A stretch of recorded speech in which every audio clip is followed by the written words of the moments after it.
Hi, friends. It's Kris Vallotton here, and I'm excited to tell you about my brand new book, Just Stand: What to Do When You Want to Give Up. It releases September 16th, and I wrote it for anyone who feels like life has hit you harder than you can ever imagine, and maybe you're in the middle of a storm that just won't let up right now. Maybe you're tired of pretending that you're okay. Well, I've been there. I want to help you find peace that doesn't depend on your circumstances. Just Stand isn't just theory. It is raw. It is honest. It's filled with hard-won truths that I've learned through breakdowns, burnouts, and finally breakthroughs. If you feel like you can barely hang on, this book is actually for you. There is hope. You're not alone, and you were made to stand. Grab a copy of it, and let's stand together.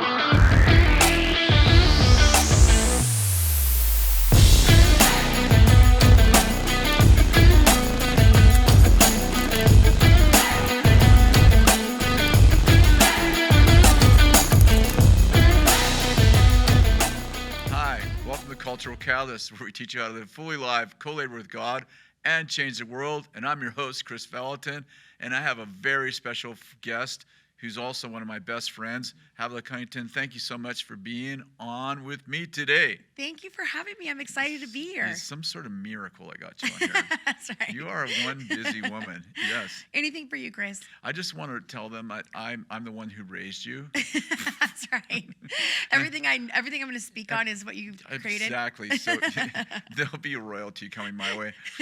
No, and in seriousness, I met you when you were 16. You have a identical twin sister. Yep.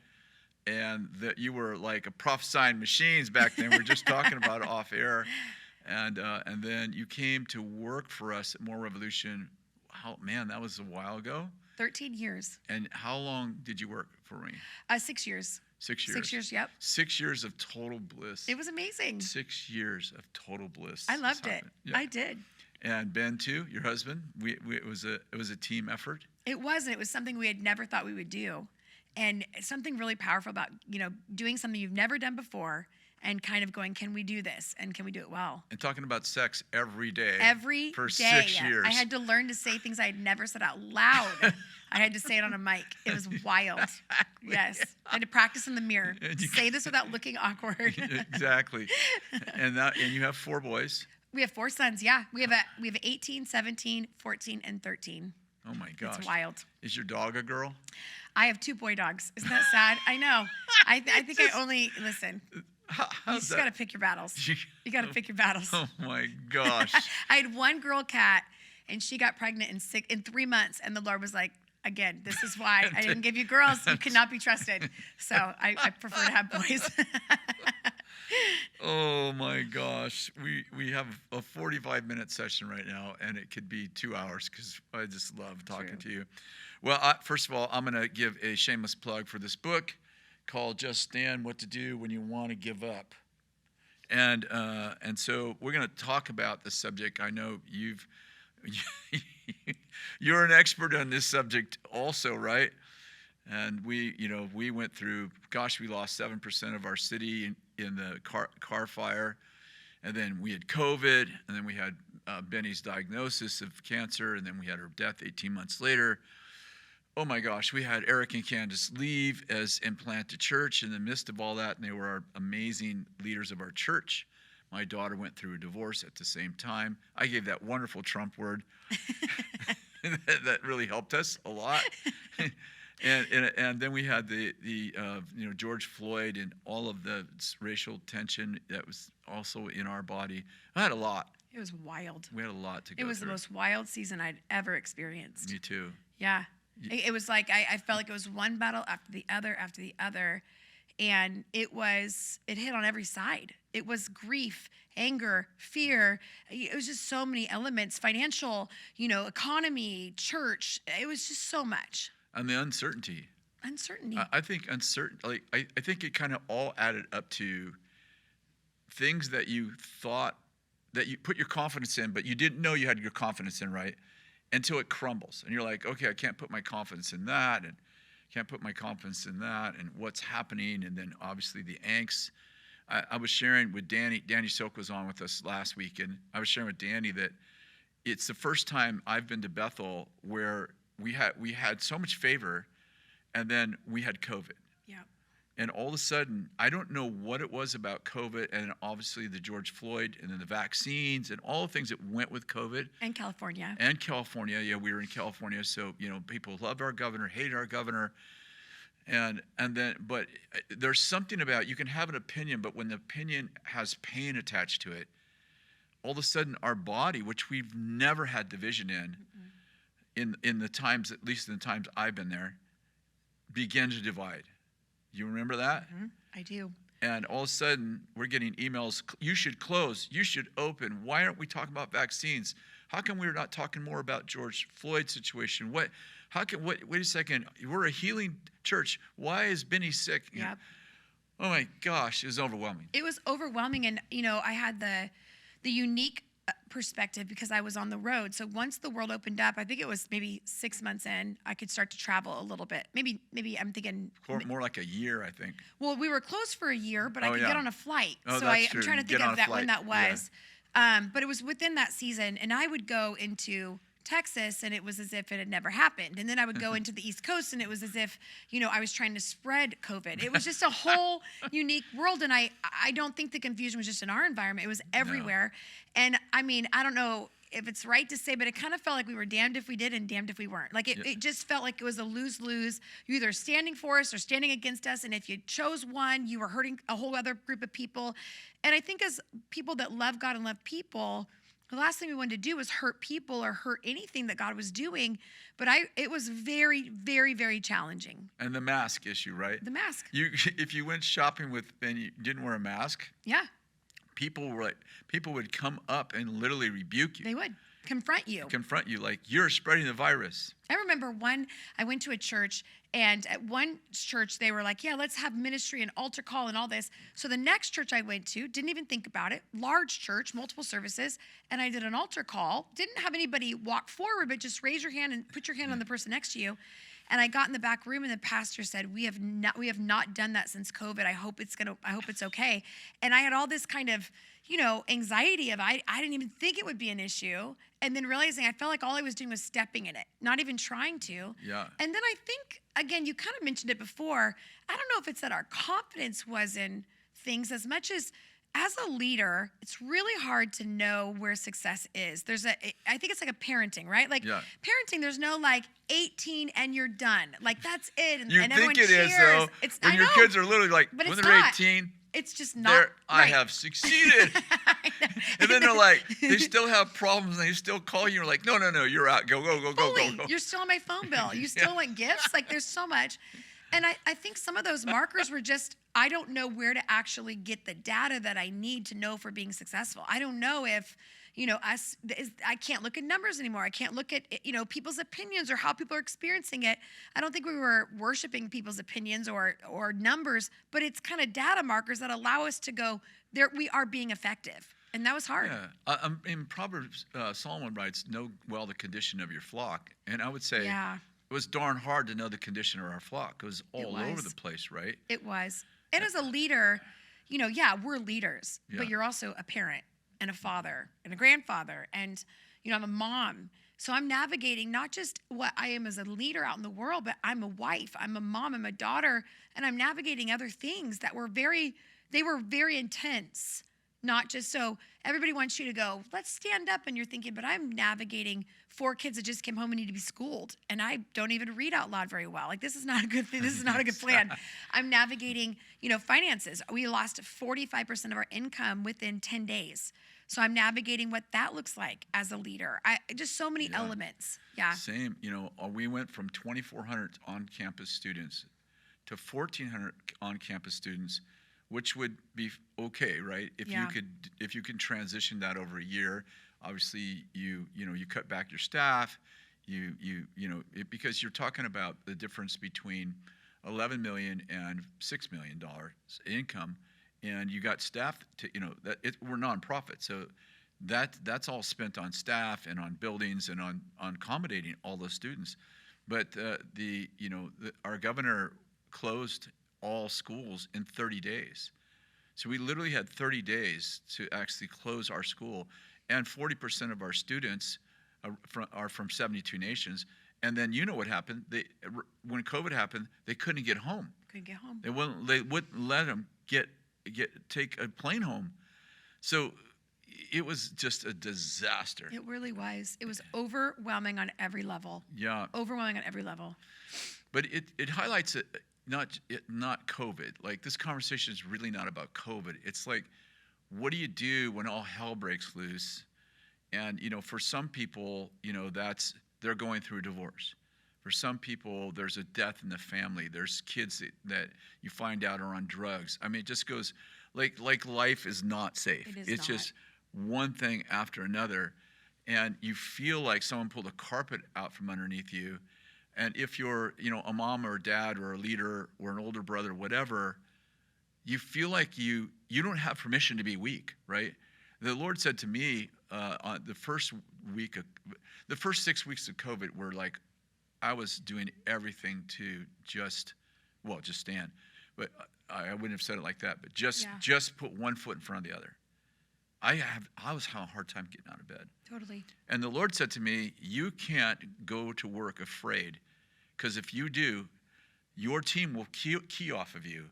And if you're afraid, they'll be terrified. Well, I don't know how I'm not going to go to work afraid, because I am afraid, right?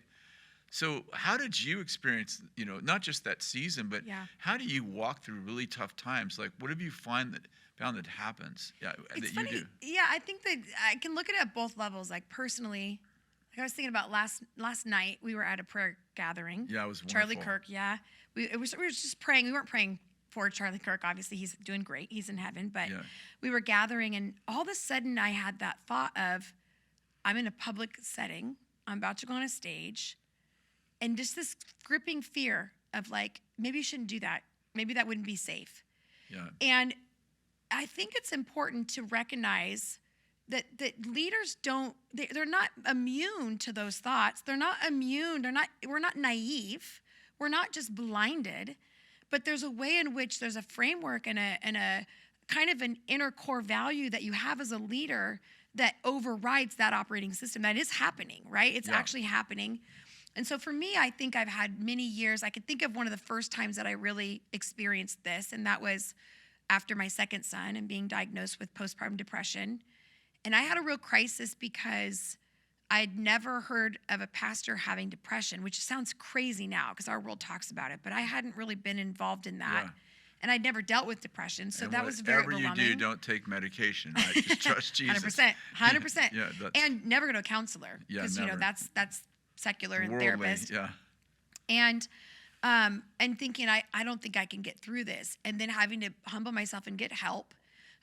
So that was pretty overwhelming. But then, kind of as I've thought about my life, there are moments when you just think, I don't think I'm going to be able to do this. Just like you said, there's this kind of gripping moment. We've had financial times, like in what we're doing, where something comes and we're like, this isn't going to work, and how are we going to do this? We're going to have to lay people off if we don't get the money for that. It's a lot. Yeah. But for me, I think there's this phrase that one of our girls used for our conference a couple of years ago, and she said, if we don't quit, we win. And I think there's something about in my world where it's like, if I don't quit, I win. I don't have to be perfect, and I don't have to make it amazing. I just have to show up. And I think we kind of forget the reality that the leader just shows up. Like, you just have to show up. You don't have to not be afraid. You don't have to be full of courage. You don't have, just get your shoes on, stand up, and just like your book, just stand. Just get, you don't have to present. We're not faking it. Yeah. We're not faking it to making it. We're literally just saying, I'm going to stand. I'm going to show up. And then I think in my life, I was driving down the road the other day, and you know how as a leader, you're putting out fires all the time. It's kind of annoying because you think, wow, everything's going really well. And then you get the call. It's like, right when you think, don't have that thought for too long. Yeah, don't. In fact, don't say it out loud. At least if you have it, don't say, wow, it's like a firehouse that hasn't had a call, right? Exactly. What are the calls today? Like, shh. And I just thought, I'm amazed at the fires that people around me are putting out consistently. Totally. No one has it easy. No one's bubble wrap. No one has it. It's not perfectly, curated. But there is an ability for someone. We all live through stuff. No one is immune to pain, heartache. Totally. But there's a difference in the reality of how someone responds to it and how someone doesn't. And I don't think it's about personality. I don't think it's about how great your life has been. I think there's an internal decision that we each make that says, if it's going to be, then it's going to be me. I'm going to stand. I don't know how I'm going to do it, but I'm going to do it. And there's this rising up above. And it's really a resilience I think the Spirit of God does in us, but there's a decision. I don't know if you feel that way, but for me, it's an internal decision. I do. Joyce Myers has a book that I was actually sent to me. I have to truly say I haven't read it yet, but it's called Just Stand. No, it's called, I'm sorry, Do It. My book's called Just Stand. Do It Afraid. Yes, yeah. I've heard of that Just book. Stand. I just gave another plug for my book, Just Stand. Joyce Myers wrote this book. She didn't. It's called Do It Afraid. And just the cover, Do It Afraid. I'm like, wow, I got that book at the end of this whole season. I'm like, well, I probably should have grabbed that book in the middle of that season. I remember when we were in Weaverville, it was, we're in the automotive business at the time. We had 3 repair shops, and I think at that time we had an auto parts store.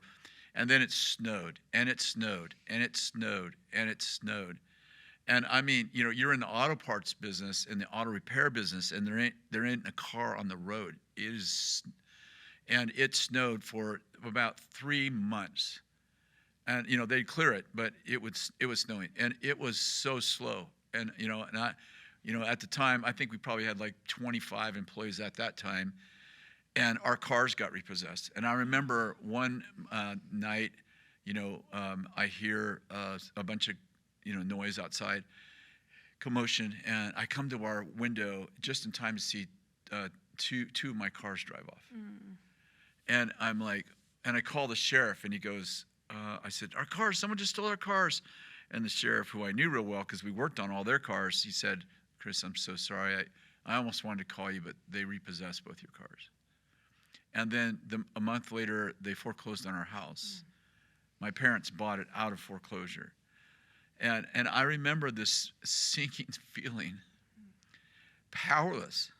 Like, we're both really hard workers. And my response would be work more hours, cut back on our help, and make the money back to get out of this financial hole. But there was nowhere to work. There was no cars to work on. There was very little auto parts to sell. And so here we are, just hunkered down, waiting for the storms to pass and wondering what's going to be left. And 3 little kids, 25 employees counting on me, no money in the bank, payroll is Friday's payroll, no money to make payroll, and just feeling like, all I want to do is I want to pull the covers of my head, stay in bed, and never wake up. So real. Such hard times. So hard. I think about, and this was really strategic time with you and I, when we came to take the job at MR, I was in that season because I had my 4th son. I remember it. Who was 3 months old. I'd been in the NICU for 10 days. Then my kids got hand, foot, and mouth disease, so we were at home quarantined for 10 days. Then we get the call that they can't keep us on. They tried everything they could, let everybody go. We were some of the last standing. Your parents' house. At my parents' church. And it's that feeling like. And married only what? Only really at that point less than 5 years. Yeah. 5 years. And out of it. 4 C-sections in 5 years. 4 babies. I mean, I went from driving my nice car and grabbing a Starbucks and thinking a hard day was like working 5 hours, 6 hours, to 4 kids. I And had then to wait 12 minutes for the star for my coffee. Exactly. But there's this part like you're talking about where everything gets really quiet and you're in the car. Remember loading up all of our belongings, driving into Reading, and no family, nobody here, 4 kids, saying goodbye to the first house I'd ever bought as an adult. We bought that house a year before. I'd never owned a home. saying goodbye to that, moving in the people we had just hired to help us in the position, actually took the job and moved into the home. So everything we had built, we just gave to somebody else. And they were wonderful people, with like not voluntarily in not a yeah, way. no, not even, not trying to guard your heart from making conclusions that it's a lose-lose. If I conclude that they took this and they moved into our home and we've been replaced, not a good place. Like it's that point when you have to lock your brain and go, we are not concluding. I remember at that point I was talking to God and I was talking about trust, and he said to me a couple of years before that, I said, God, I want to trust you. And he said, what do you really want to trust me? I said, yeah. And he goes, well, then true trust is believing that my intentions toward you are always good. And I realized at that moment, I don't think I believe his intentions are totally good. I think they're good for him. It's good for his ecosystem and his creation. So sitting in the car, I think at that lowest level, do I really believe his intentions? When you're snowed in and I have 25 people, or I've had these moments like, do I really believe that your goodness is running down, chasing after me, or is your goodness lost? Is it lost? Did it forget to ask directions and forgot my address? Forgot my address. It was like, Zoom. Hey, the delivery's supposed to happen. The Bible says and you see it's almost like you see the wicked blessed. You just think is this what it's going to be? Like, I've done everything that you've asked me to do, and it feels like it's getting worse. Totally. Hey, everybody, real quick. Before you continue with today's video, make sure you subscribe so you don't miss any of the life-changing discussions.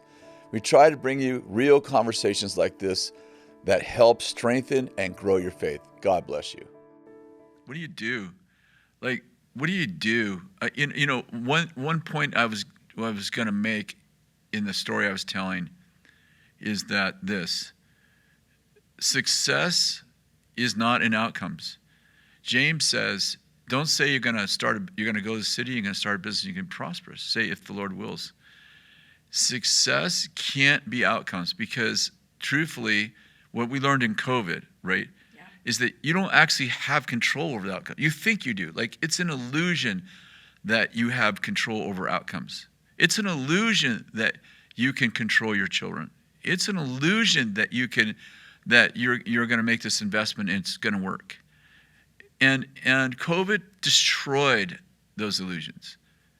And I, in that season, the one thing I learned in Weaverville from that season is, am I doing everything I know to do? Well, the truth is I wasn't. So I'm like, all right, let's fix that. Yeah.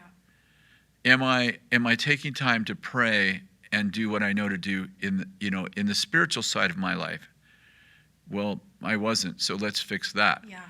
But the outcome, whether my business goes broke or my business prospers, I can do all the right things. It doesn't mean that the outcome in the natural is going to work.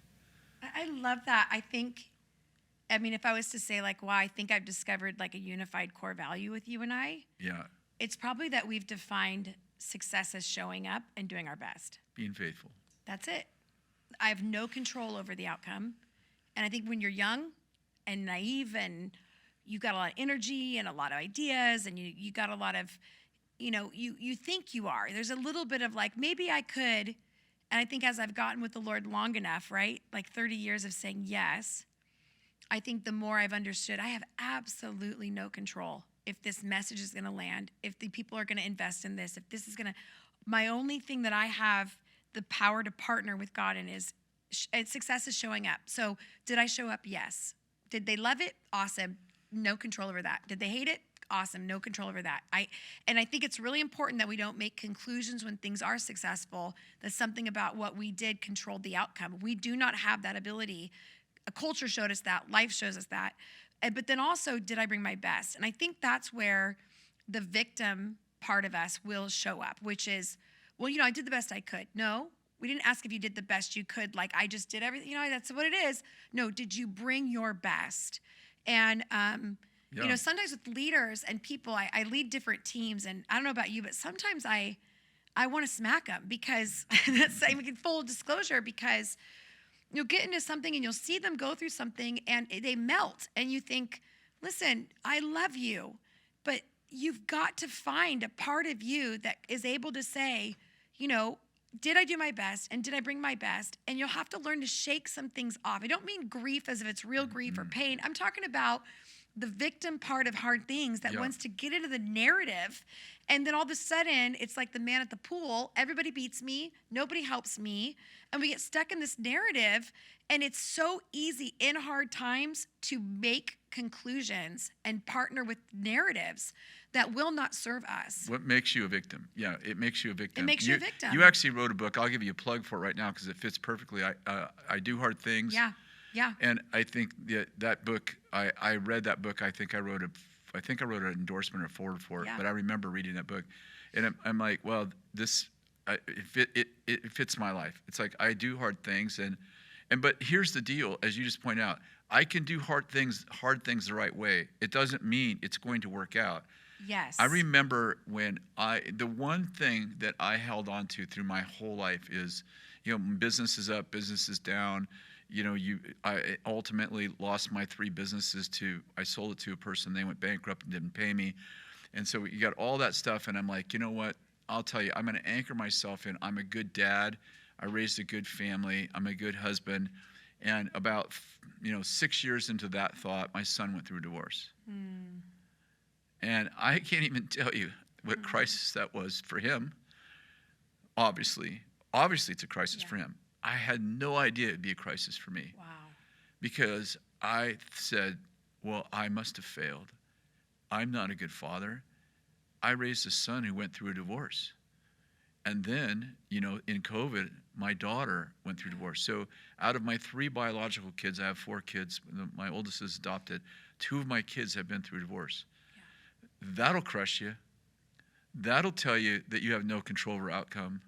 That's a great point. And you cannot control the free will of humans, whether it's your congregation, whether it's your customers, whether it's your spouses, your children, and they can't control, in both cases their spouses left for somebody else.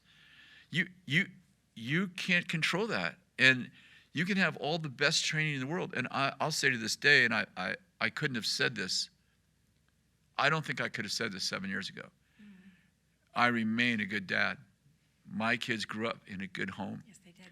They grew up not in a perfect home, but they grew up with love. They were taught the truth. We grew up loving God. They grew up loving God. And yet they had a major crisis in their life, both of them. You have very little control over life. It's you can screw it up on purpose. Screw it up. Yeah. You can get on drugs and screw it up. And I think there's this idea that if I do everything right and I do everything I know to do, it will turn out right. And I think all things work together for good in the end, right? Yep. But if it's not good, it's not the end. But oftentimes we're writing the book of our life and we think it's the last chapter, right? And it's like divorce, crisis, lost my business. And you're like, wow, that's a bad last chapter. It's like, it's not the last chapter. It's not the last chapter. And I just want to say to people who are watching, like you may be in a crisis right now. We're talking about we've been in crisis, and life can be that way. There are seasons of crisis, and if you're going through crisis, you're required to be faithful. You're required to not be the crisis by taking drugs, doing crazy stuff. But if you're doing what you know to do, the Lord says, well done, good and faithful servant. He didn't say, well done, good and successful servant. But success in God is, as you said, showing up, doing what you know to do, loving people well when you don't feel like it, doing the right thing when it's hard. Like, this is what it means to take a stand in a storm. That's right. You've been there. I have, and I thought it's interesting when you said, 7 years ago I wouldn't have said I was a good father because of some outcomes. But I think about, again, the reality of you showed up in a crisis, which makes you a fantastic dad. And I know things people don't know how you showed up. I know that you went way beyond what an average dad would do in both those situations to be the best father you could be. You actually built sweat equity. I mean, you go and renovate and show up. And I mean, you and Kathy were phenomenal parents in the middle of the crisis. So I think those that, like, I just think about your parenting and how it's almost like it was redefined. Success was the outcome of their life rather than I still have no control. And I feel that way as a leader, like maybe because my parents have been in ministry and I've seen so many people. I get people are like, you should write a book on marriage. I'm like, I don't want to target on my marriage. Like there's no way. Let me tell you how to do it. Yeah, people are like, once it's published, you're like, you 100%. don't know what your write boys are going to do. Book. No, exactly. You should write a parenting book. Who the dog's going to bite? I'm like, there's no way I'm writing a parenting. If the dog's going to poop on someone's yard. I'm not writing a book on wealth yet. I want to, get that locked in. So there's a part of that you're vulnerable and you know it. And I think that's actually really important, that in the stand, humility. People take battles and pain and hardships, so we take it personal, right? But the Bible's really clear. It rains on the just and the unjust. It's almost like if they did it to me, they'll do it to you. Like, you're not that important that somehow hardship won't hit you. It just passes you by. It just passes you by. And so I think we think, it doesn't say, if you love me and serve me and you're with me, you're going to bypass the valley of the shadow of death. I'm going to elevate. You're going to go up to the heavens and then you're going to descend at the end. He's like, I'll walk with you. So there is I don't know if it's healthy, Kris, maybe you can confront me, but there's a healthy fear in me that says there are things coming that I don't know about. I'm not wishing the worst, but I'm not naive to the reality that good people go through hard things. Godly people go through tragic things. I'm not looking for that, but I need to stop thinking I'm avoiding it by my behavior and my theology, and rather get some theology for the reality that I'm going to be walking in, right? Yeah. And that's why we write books like this. Is not so, hey, let me cry, let's all grab, let's all cry in our beer and talk about our worst stories. No, I need strategies and frameworks because life is coming. And it doesn't mean that I'm going to be hopeless and powerless and, purposeless, but it does mean that if I don't gear myself up with some strategy, then I am actually setting myself up to be more hurt, more vulnerable, more anxious, because I don't know what, in the middle of that, I'm not going to have anything. So I think that's why, at least I would imagine, that's why you wrote a book is, listen, guys, you're a father. You're saying, guys, let's gear up for some of the things that are coming our way. Yeah, the when you've done everything to stand, just stand, actually comes from Ephesians 6. Our struggle's not against flesh and blood, but it's against rulers, powers, spiritual forces of wickedness in heavenly places. And he goes on to say, when you've done everything to stand firm. And I'm like, well, that's coming from the Apostle Paul, our struggle. Yeah, good point. He actually wrote that from prison, right? He did. So, I mean, it's one thing to write a book when you're on the top. You're like, yeah, you might have some struggles. Another thing when you're writing in prison and you're writing, our struggle's not against flesh and blood. And so I think it's really important that, here's some things that don't work. You becoming a victim is a bad plan, right? Because he said, you are more than conquerors. And I'm like, I don't feel like a conqueror. Well, conquerors, I'm called a conqueror because I conquer things. That means there are things to conquer. Like if I'm called a champion, it means there's probably been a Goliath in my life. And so, one of the things I think that we have to do during these tough times, when things are tough, whether it's tough in the nation or whether it's, the nation's thriving, and I have a personal struggle, is I have to find a deeper connection with the Lord. I have to get to the place, as you pointed out earlier, to say, Lord, I really have I have no power over outcomes. It's very obvious now. And instead of finding my confidence in what I'm going to accomplish, I have to find my strength in not where we're going, because I don't know where we're going, but who is my tour guide. That's right. I also think we can also create hard times. Oh, and I think some of that. us, right? Because I think there's a lot of us. Not everything is created by something outside. No, and I think we can, it's like I used to hear like breaking the speed limit of life. So if you are successful, you can go hard and long all day. You can push, you can make, but I think there are rhythms to renewal and things that can help us so that we don't invite storms into our life. Yeah. So we face storms and we invite storms, and we need to be really honest about the difference. Because there is a difference. So, one of the things I found was, as a mom and working in 4 kids, is I ran so hard that I have a propensity to anxiety, depression, and anxiety. I have a propensity. Me saying, well, God's going to get, it's fine. He'll take care of it. I'm just going to run as hard as I can, rather than listening for the signs of the Holy Spirit that says, calm down, slow down, be aware. Yep. So one of the things I did early on was I started to go, you know what? I am not going to travel all year. From Thanksgiving to the end of January, I'm going to be home. I want to be in with my family, and it's going to cost me some income. It's going to cost me some opportunities, but I need my soul to be at rest. I need to not be going. I need my soul to be at rest. There's other things that I started to prioritize, like my sleep. So I was inviting storms because I was exhausted, but I thought, I'm not tired. It's the enemy. I'm like, how many people are saying the enemy's attacking me? And I want to say, you need a good night's sleep. The enemy is attacking you because you're exhausted, right? Or you have no other life. So I think there are real things you can set up in life. One of the things I realized was, if the storm is in my marriage, it doesn't matter how many prayer meetings I go to over here or how many messages I preach over here. If I'm not connecting with my spouse in a healthy and loving way, the storm can get into my marriage very quickly. And I could say it's the enemy, but he's like, you haven't been on a date night in a month. Totally. You haven't actually listened. You haven't actually given him your best. You're giving him the end of the day and asking, you're just kind of barking what you need. No intimacy, no time for intimacy in life So anymore. I think it's really important as we look at our lives, like, what storms are we facing versus what storms are we actually creating? And really asking ourselves that question. Yeah, in the book, I talk about that exact thing. And I say, James said, consider it all joy when you encounter various trials. And I'm like, those various trials are the ones that the Lord causes to increase our faith. So I say, James ain't talking about consider all joy when you encounter various trials, only the testing of your faith. Like, when you create a trial, he's not testing your faith. You're testing your stupidity. I like to point out what Forrest Gump said, stupid is as stupid does, right?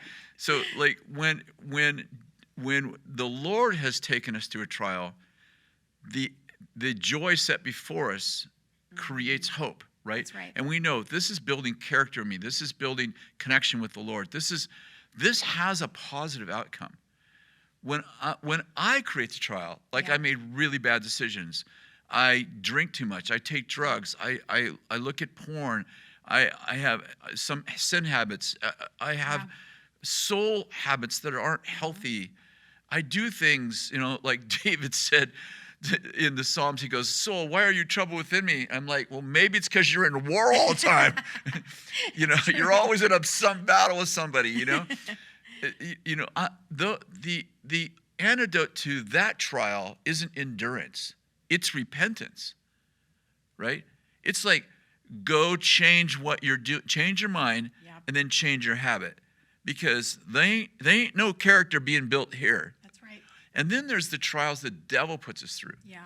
So we have trials we don't resist. We submit to God trials, right? We have trials we repent for. Yep. Human trials. And then we have demonic trials. That's right. And that demonic trial is a completely different thing. It is. It's, I submit to God, I resist the devil, I learn spiritual warfare, I go, this is not my life.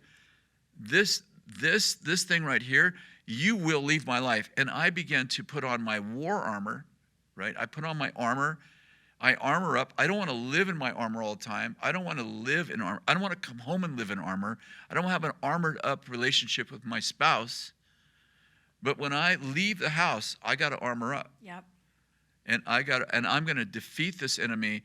If I'm either going to overpower him or I'm going to freaking wear him out with my perseverance. Gosh, I think about, that's so good, Kris. And I don't think I've put all 3 of those together, so I think that's excellent.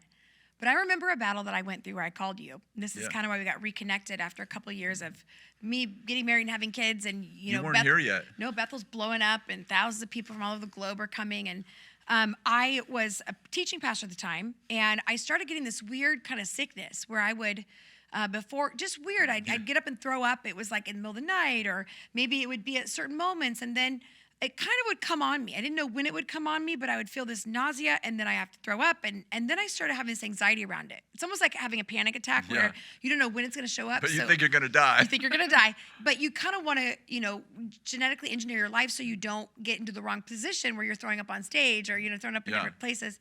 And so I went the natural route, which I went to the doctor, and I had them do some testing and GI stuff, and like, what's going on with this? And I couldn't figure it out. And I finally told my husband, I said, I just don't know if I should be leading worship or preaching right now. This thing is weird. I don't know what's coming from, but I don't know. And so then I told another pastor that was on staff, and he said, well, maybe it's spiritual. I thought, you know what? I'd never thought about that. I thought, Havilah, wow, here it is. So I said, okay. And he goes, maybe you should, think about that. And I thought, well, I think I'll call Kris Vallotton. He's the spiritual guy. He kind of knows about this stuff. So I called you and left a message, said, hey, I've got this issue. And you called me right back. I was in Costco, and you called me right back. I'm in this car. It's dark, and it's raining. I got kids in the back strapped in. And you just said, tell me what's going on. And so I told him exactly what I just told you. I'm getting sick at these really random places, and I don't know why. And you stopped me, and you said, I have a picture of you, Havilah. And I said, okay. And you said, you're sitting in an office. Can you see that? And when you said it, it was as if I could see the picture. It's not like I had this open visitation, but it was this, if I said, think of the ocean, your mind goes right there. That's kind of what was happening. I could see it.